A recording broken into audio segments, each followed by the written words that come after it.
to do an actual watershed plan. And we were, Friends of the Rio de Flag was able to obtain funding through the Bureau of Reclamation's Water Smart grant program.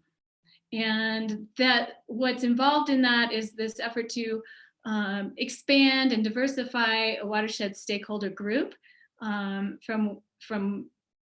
the Friends of the Rio de Flag sort of scope to a larger, more diverse membership of folks.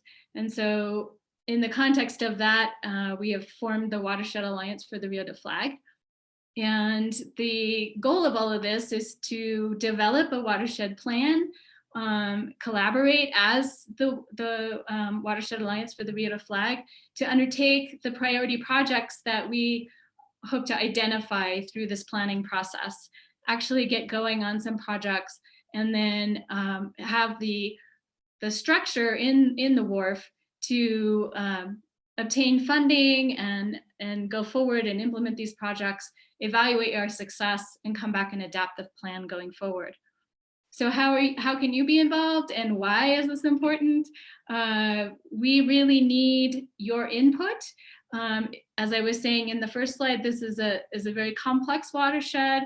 This watershed plan is therefore intended to be comprehensive and forward-looking, and to be looking at all the aspects of this watershed to get community input and have community involvement in this. So there's the Explore the Watershed series that we're starting out with now, and then the website Watershed Alliance for the Rio.net, which we will keep updated and have more ways for you to get involved as we go along. But for right now, it has the whole series up there. So what we're trying to do, what is this all about to do for our watershed? We're trying to bring together both conservation, awareness building, and restoration activities, all the activities that some of which are already underway in the Rio de Flag watershed, some which will be needed, and have that be a really coordinated, collaborative, and very inclusive community effort.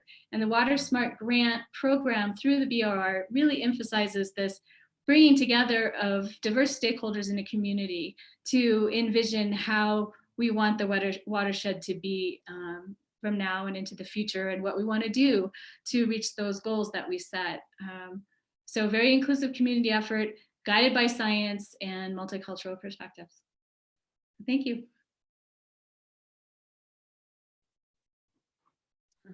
Sorry, took a second to unmute. Thank you, Kelly. Really appreciate it. As we move forward, I just wanted to introduce myself and my colleagues. My name is Carrie Eberly. I work for Southwest Decision Resources. We are a company that strives to help organizations, agencies, community groups enhance effective communication and get broad stakeholder and community feedback on things just like this upcoming watershed plan. So my colleagues joining me tonight are Andy Rogers. Hello. And Lisa Clark. Excellent.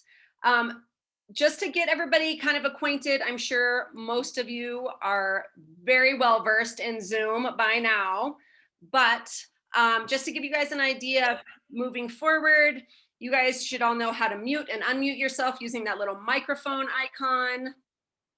Inevitably, I will start talking while muted, so I apologize ahead of time. I will do my best to remember to do that. You guys can turn on and off your video if by chance you're making yourself dinner. Likewise, if you would like to chat, and I believe Andy is chatting with the entirety of the group, you can look for this icon and you can chat with the host. You guys can chat with specific presenters. We are going to be watching a lot of presentations tonight, so feel free to use the chat box liberally. There, if you have questions about something, please feel free to put that in there for a presenter. If it's for someone specific, try to write that in there so we can go back and address those questions in the chat. And presenters, feel free to answer those questions. We don't have as much time as we'd like for dialogue, so please do that and we will be saving it. Yeah. Throughout the evening, if you have a question, something pressing, you can click the participants icon here and raise your hand. if you want to change the view, if you want to see everyone, you can change it to gallery view, or if you just want them on the side, you can change that accordingly. And we just ask that everyone use kind of standard etiquette for meetings. We'll share the air. This is a really tight agenda, so we're going to have to kind of move along quickly. That being said, here is our agenda for the evening. Thank you, Kelly, for getting us started, and Max as well. We did a little brief Zoom orientation. We'll be moving into panel presentations here in a little bit. We will have a couple of opportunities for you guys to give us feedback throughout the evening. So we'll be queuing you guys up for that. A lot of times, any links that we'll be asking you to do some surveys will be in the chat box. So make sure you know how to access that chat box. Likewise, at the end, we're going to have a short time for any kind of real pressing questions for the presenters. And then we're going to ask for some geospatial feedback from you guys as well. So just to get us kicked off, Andy is going to put a link in the chat box. If you guys click on that link, it'll take you somewhere to give you, and you'll be asked to answer one question. Well, hopefully everyone is seeing that in the chat box.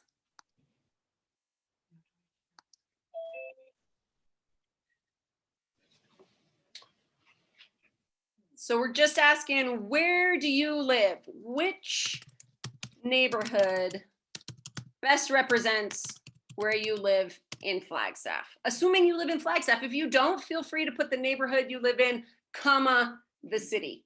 Matt Nelson.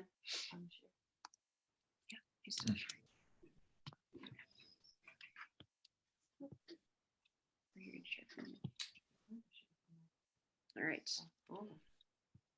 So the cool thing about this is, as you guys keep answering, Can they see it now? yep, now we can see as more people write in a certain neighborhood, those letters get bigger and bigger.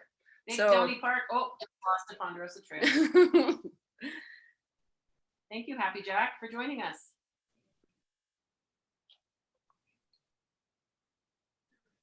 Excellent. Really far south. Thanks, Matt.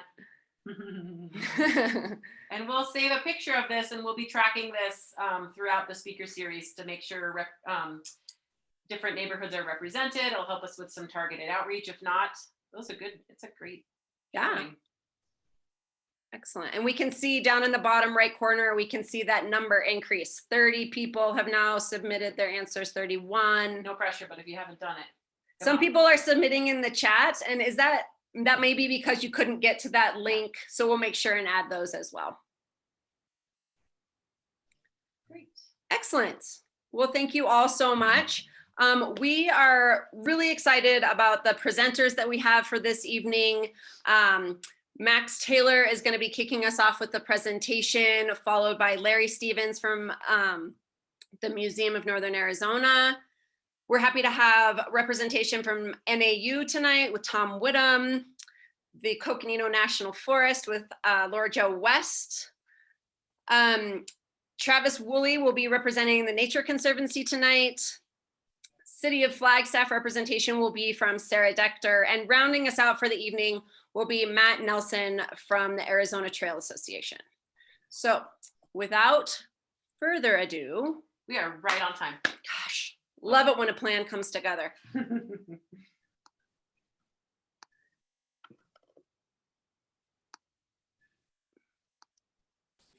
So Max, are you ready? I feel like you're muted.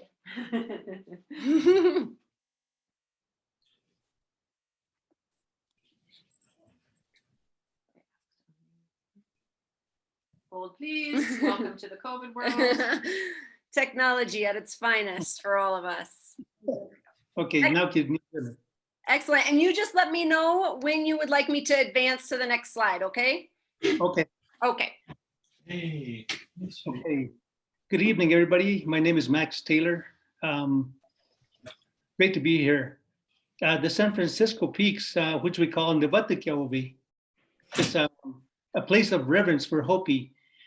we see the mountains where the Kachinas live, and they're the ones that bring moisture to the Hopi people. And I included a little Google Earth map in there to see the proximity of where the Hopi mesas are currently situated to the peaks. Okay, next slide.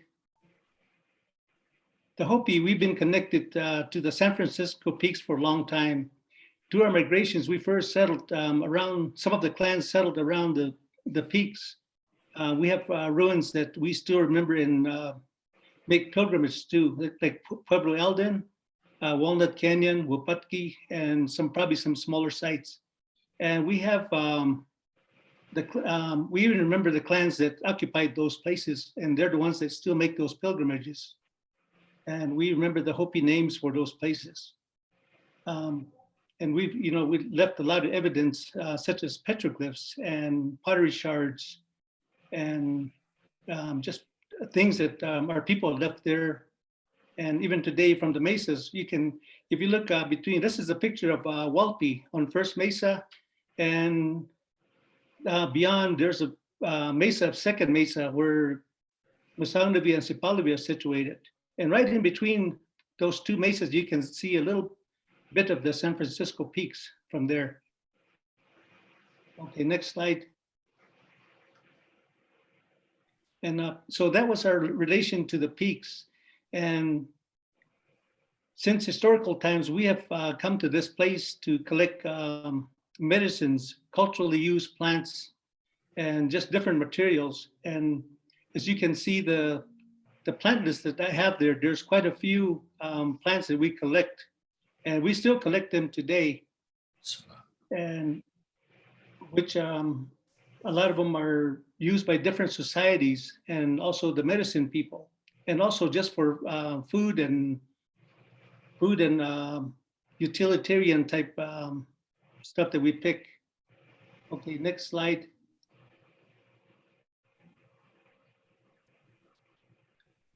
Okay, some of the culturally significant plants that we do collect are like fringe sage and wild tobacco.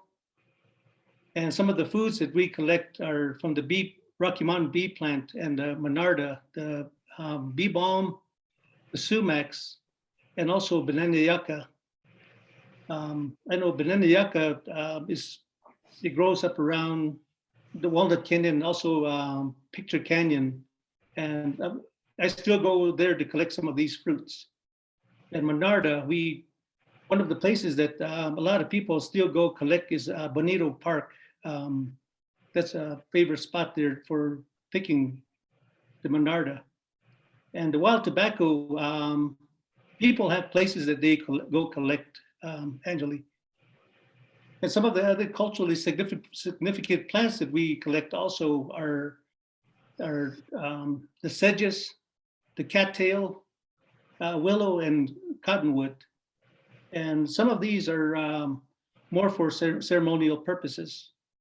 And so these are really important to us still to collect. Okay, next slide.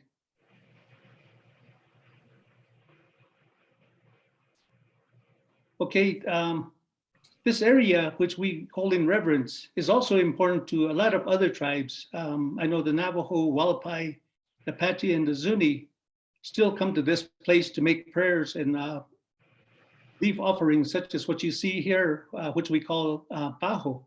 These pahos are prayer sticks that we live at different shrines around the area. And these prayer sticks are always asking for prayers for moisture that we get from these peaks, that whether it be snow or rain. And so all the tribes revere this area is sacred. And I know pretty much most of the tribes still come here to collect the same plants that we do because they're using it also. So this place has always been very important. And I'm really happy that you have this group that you guys are working to protect it also. And I'd like to be maybe a part of that group also in the future. And that's pretty much my presentation, introducing how we're connected to this area and in the past and up to this present as now. Okay, thank you. so much, Max. We really appreciate you participating, and we would love for you to be more involved in this effort. So thank you. Thank you. Coming up next, we have Larry Stevens and Jeff Jennis from the Museum of Northern Arizona. Good evening, everyone. Can you hear me okay? Great. Are you able to turn your camera on or no? I don't have a camera, Oh, alas. no Sorry. problem. We're gonna have to get some more funding for that. Well, you know, Max didn't, of course, he wouldn't toot his own horn, but Max is one of the foremost naturalists in the Southwest, and having him be able to introduce the Hopi Tribe's values to the watershed is just fantastic. So thank you, Max. That's just great to hear from you. With Jeff Jennis. Jeff Jennis is our geographer at the Spring Stewardship Institute at the Museum of Northern Arizona. And next slide. With his help, we put together a map of the watershed, and in an effort to better understand from a 50,000-foot view here what we're talking about. So the Rio de Flag watershed is about 200 square miles. It's about 2.5 times bigger than the city of Flagstaff itself. Flagstaff is quite a large city. Maybe it's closer to 3 times that. The watershed ranges in elevation from, well, the highest perennial water that I've been able to find in it seems to be Vitt Spring up on the San Francisco Peaks at about 8,800 feet elevation. And then the Rio de Flag drainage flows to the southwest, then down south into the city of Flagstaff, back up to the northeast, and then descends into the Little Colorado River drainage out past San Francisco Wash there to the east.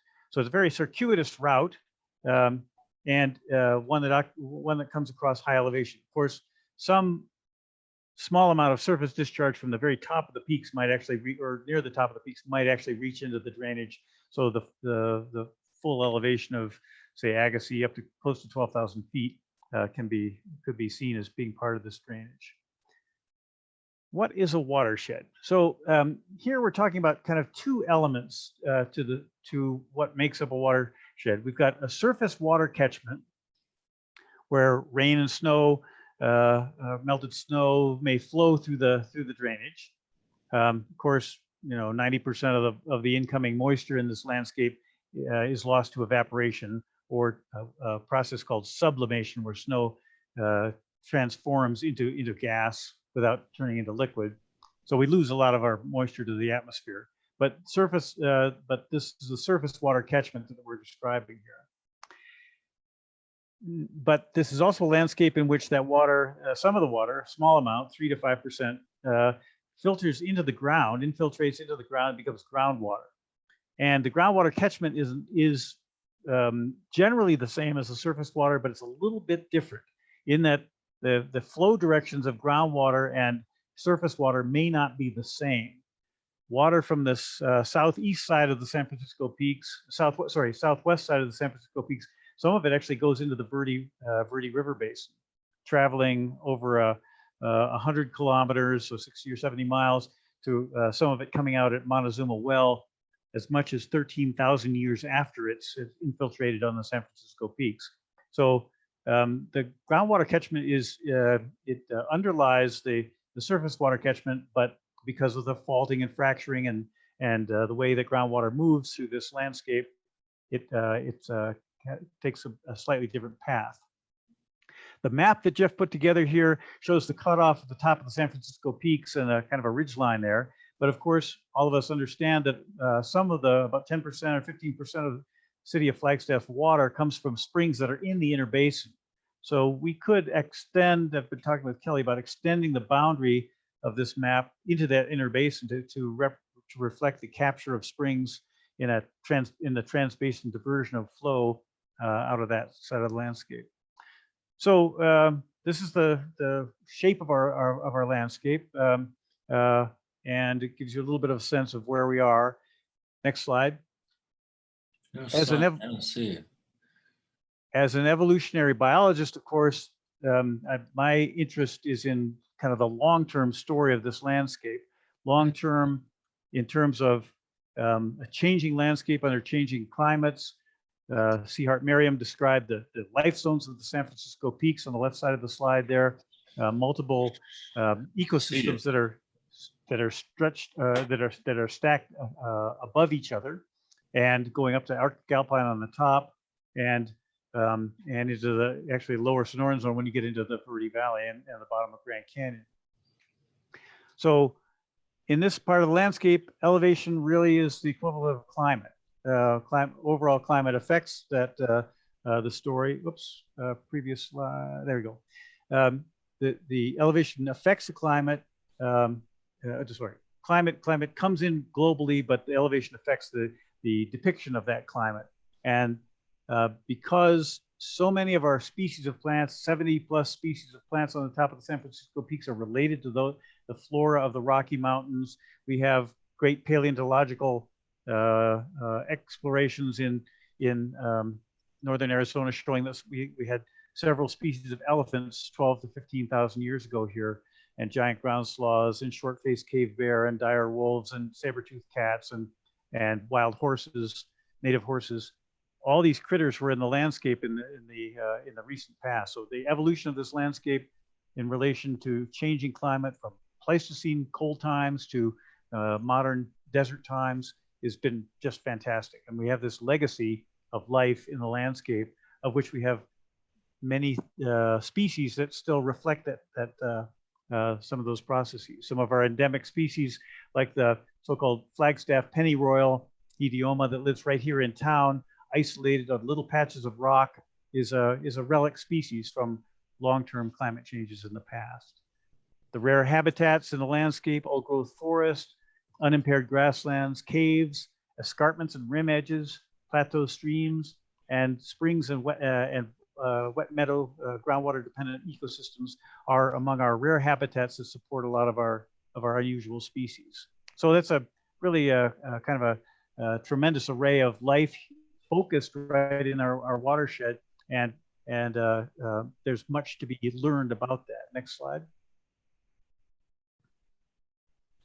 So to me, one of the big issues with this is that we really have kind of many stories, many data sets, many perspectives, both scientific, popular, deep cultural traditions here, but they haven't been integrated in a way that allows us to say, scan across the landscape and see all the dimensionality of the landscape. So developing an integrated information system to bring together information geographically on the physical, biological, cultural, and socioeconomics of the watershed would help with the recognition of important areas and relating these various values that we apply to the landscape to individual points and to portions of the landscape. We should be able to recognize where the groundwater recharges areas are, where the springs are, where these rare habitats are. I got to say that the south side of Mount Eldon is a fascinating landscape. It's got species that are found much farther to the south. It's a steep south-facing slope, so it gets a lot of very hot summer sunshine there and sunlight all through the winter. It's a really unique environment that we haven't really taken enough note of. But this integrated information system could bring together information on where the rare species are distributed and how to better develop the landscape in a sustainable fashion, and with respect and value to the many parts of the landscape that we hold dear. So the Rio de Flag watershed is really a crossroads of ecosystems through evolutionary space and time, and we're here in the Intermountain biome at the edge of the Colorado River, the Colorado Plateau geologic province, pretty close to the Mogollon Rim, which is the boundary with the basin and range, and that ecotonal nature of this landscape is what gives it a lot of its diversity, both cultural as well as biological. Thanks a lot.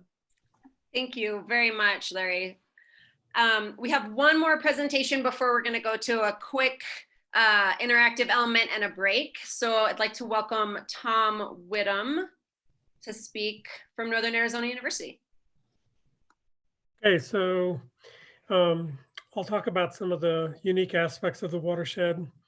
The illustration on the upper left is from High Country News about the Tree of Life. And so anything growing along a riparian habitat plays a major role in attracting other species and providing critical habitat. And so the various plants along these riparian areas are often referred to in the context of the tree of life because of all the things they support. And so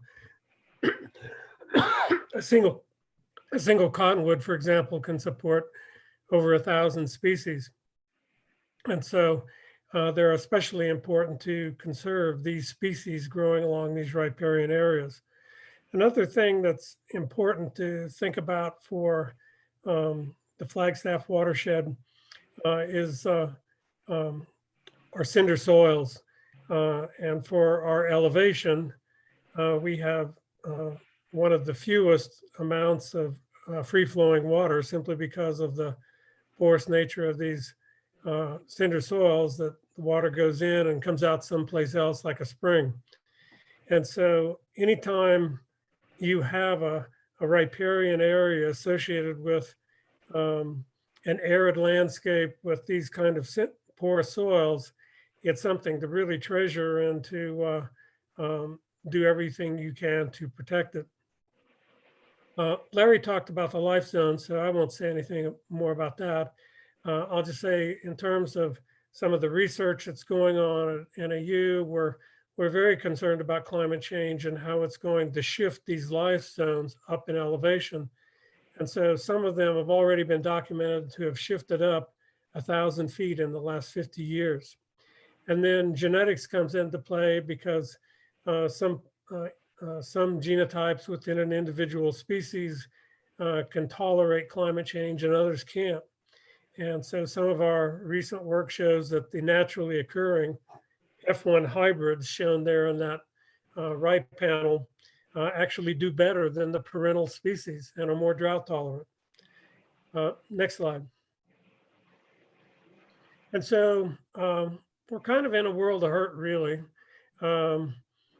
This is the US Drought Monitor for November 3rd. And the darker colors are not good news. We're currently in extreme drought, areas of exceptional drought. And this is pretty much the way it has looked for quite some time, in which the Southwest is kind of literally and figuratively in a hotspot. And then a recent study by Williams estimated that based on tree rings that the period from 2000 to 2018 represents the second worst drought period in North America in the last 1,200 years. And so, and it's having its effect shown. There's massive areas of die-off associated with drought. So the lower left panel shows you Bill Williams River, and due to declining water table, stand die-offs. And then on the right, we see ponderosa pine over by Prescott. Again, stand die-offs here, the trees are stressed and then they get taken out by bark beetles. And so we really need to find out what's going to survive in the future. And it may not be the local plants, because as more things change, then the local plants become maladapted, and plants from a little more southerly distribution can have an advantage. Next slide, please. Next slide, please. Okay, and so this is my last slide. And so an issue I think is particularly important to think about is how much do we really want to do? And it can range from a little, nothing, or a lot. And so the nothing example would be this unrestored Sinclair Wash near NAU. And it's basically a ditch to get storm water away. And so that's kind of the standard for many areas, but there's a lot that we can do. And a place where we've done a little is in Cheshire, shown in the lower left panel. And that's an area behind my house where I planted it with native cottonwoods and willows and understory plants. The foreground wasn't planted, so then you can see kind of the difference between when you do something and when you don't. And so that's pretty promising. I mean, we can really get native plants to survive here. Another example of where a city has done a lot is the city of Davis, California, right next to the UC Davis campus. And that upper right panel shows you the Putah Creek. And importantly, this is kind of an analogous to the Rio de Flag, because Putah Creek was a dry wash that filled with storm water. And then they went in and put in very small check dams, about 3 inches high, to hold water. And then they added supplemental gray water to keep it wetted during dry parts of the year so the plants could thrive. And the photo in the lower right is just one of many shots along about 1.5 miles of the creek. And they turned it into a showpiece. And of course that costs money, but they did it in a phased approach. It has small ponds, trails, bridges, has music venues, it has business venues. And so they really thought ahead to what they wanted to do with something similar to what we have. And given the value of riparian areas in arid landscapes, I think we really ought to treasure what we have and make the most of it in terms of biodiversity and a place people want to actually go and visit. So we have all these options. That's it. Thank you. Thank you, Tom. And I want to say thank you to the first 3 presenters. You guys did an amazing job covering the broad spectrum, the complexities, and really getting into kind of setting the stage of what this Rio de Flag watershed is and some challenges we face. So before we head into a break, I would really like everyone to take this Zoom poll, because we would really like everyone who's here tonight to continue to want to engage in this effort. This is a long effort. We have these speaker series all the way into the first week of February. And we would like to understand a little bit better about where you would like to learn more or where are you most interested. So we have a quick Zoom poll that we would like you to please select your main topics of interest in the Rio de Flag watershed. And these are all different options that we kind of brainstormed, and there's an option for you to add your own. And then when you're done submitting, if everybody wants to take, let's see what time it is. Yep, if everybody could be back with their cameras on, if possible, at 6:20, and we're gonna start the second half of the speakers. Is it not working? Launch poll. I launched it. Oh. It came up for me. Can you Okay. actually take the poll? This Yes. is Larry. I took the poll too. Okay. Great. We had a double launch. Wait, that's what happens sometimes. Great. All right, we'll see you all in 10 minutes. Just enough time to eat your dinner, maybe. The poll is only allowing me to make one selection. I think we had it. Me as well. Yeah, Me too. Well, I didn't care for that, actually. Yeah, I was like, what? Me too. I think everyone can only get one selection. One selection, yeah. Let me see if I can adjust it on the fly. We got time. Let's relaunch that poll.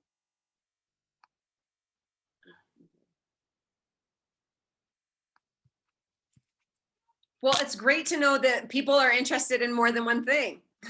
So we'll just need a couple of seconds here, see if Andy can adjust it so you can make more than one selection. Should we adjust X